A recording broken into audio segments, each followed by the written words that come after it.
ఓం నమ శివాయ శ్రీమాత్రే నమః. మిత్రులకి శ్రేయభిలాషులకి అలాగే నేను ఎంతగా ఆదరిస్తున్న యూట్యూబ్ ప్రేక్షకులందరికీ కూడా పేరు పేరు ధన్యవాదాలు. మిత్రులరా, మీ అందరికీ పరాదేవత ఎలవెల్లా మీతో ఉండి మీ మనోవాంఛ నెరవేర్చాలని మనస్ఫూర్తిగా కోరుకుంటున్నాను. ఈరోజు వీడియోలో చాలామంది మిత్రులు, గురువుగారు డబ్బు మాకు ఇబ్బడిముడిగా రావాలి, భగవంతుడు కష్టపడినా మాకు ఫలితం ఇవ్వడం లేదు, చాలా కష్టపడుతున్నాము, రాత్రి వెనుక పగలం కష్టపడుతున్నాము, వ్యాపారం చేస్తున్నాము, భగవంతుని నమ్ముతున్నాము, కానీ డబ్బు రావడం లేదు, ఏదైనా మార్గం ఉందా అని చాలామంది అడిగారు. కష్టపడి పనిచేస్తూ డబ్బు రానప్పుడు ఈ ఉపాయాన్ని ఖచ్చితంగా చేయాలి. ఎలా చేయాలి, ఏ విధంగా చేయాలి చెప్తాను చిన్న వీడియోనే. అలాగే మీకు ఈ వీడియో నచ్చినట్లయితే లైక్ చేయండి, ఛానల్ని సబ్స్క్రైబ్ చేసుకోండి, పక్కనే ఉన్న గంట సింబల్ని యాక్టివేట్ చేసుకొని 10 మంది మిత్రులకి షేర్ చేయండి. వాట్సాప్లోను, ఫేస్బుక్లోను, ట్విట్టర్లో మీరు షేర్ చేయవచ్చు.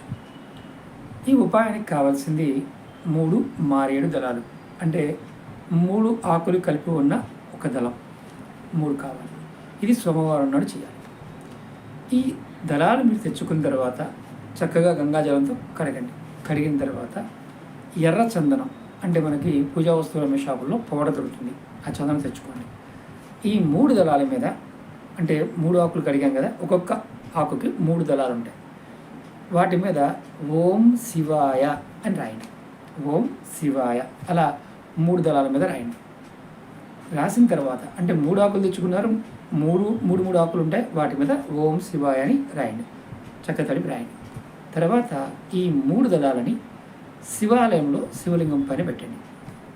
శివలింగం పైన పెట్టి, ఒకవేళ మీరు పెట్టడానికి అవకాశం లేకపోతే ఇంటి దగ్గరనే చేసుకోవచ్చు, కానీ శివాలయం చేస్తే మంచి ఫలితం ఉంటుంది. ఈ 3 దళాలలో ఒక దళాన్ని ఇంటికి తెచ్చుకోవాలి. తెచ్చుకునే ముందు మీరు పంతులు గారితో చెప్పండి, నాకు ఒక దళం తిరిగి ఇవ్వమని చెప్పండి, ఆయన ఇస్తారు. మీరు శివాలయ ప్రాంగణంలో కూర్చొని ఓం నమ శివాయ అనే మంత్రాన్ని 108 సార్లు జపం చేయండి.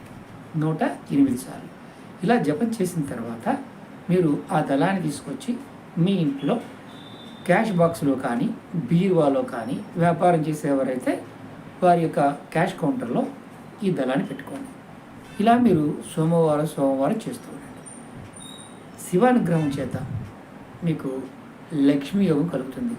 ఇలా ఎవరైతే చేస్తారో వారికి ఖచ్చితంగా లక్ష్మీ యోగం కలుగుతుంది. చేసే పనుల్లో అత్యంత అద్భుతమైన లాభాలు కూడా వస్తాయి. వృత్తి వ్యాపారంలో అనుకూలంగా ఉంటుంది, వ్యవసాయం కూడా అద్భుతంగా యోగిస్తుంది. ఇది నమ్మకంతో, విశ్వాసంతో చేయండి. శివభగవానుడు లక్ష్మీదేవికి, అలాగే కుబేరుడు కూడా ధనాన్ని ఇచ్చాడు, అలాగే మనకు కూడా ధనాన్ని ఇస్తాడు. ప్రయత్నపూర్వకంగా చేయండి. కష్టపడి పనిచేసేవారు చేయండి. షేర్ మార్కెట్లో పెట్టేవారు చేయవచ్చు. వ్యాపారం, ఆటో నడిపేవాళ్ళు, కూరగాయల వ్యాపారం, పాల వ్యాపారం, ఏ వ్యాపారమైనా సరే, బట్టలు కుట్టే వాళ్ళతో సహా అందరూ కూడా చేయవచ్చు. కానీ ఎర్రచందనం మాత్రమే వాడాలి. ఎర్రచందనం లేదు గురువుగారు చేయవచ్చా అంటే చేయకూడదు, ఇది గుర్తుంచుకోండి.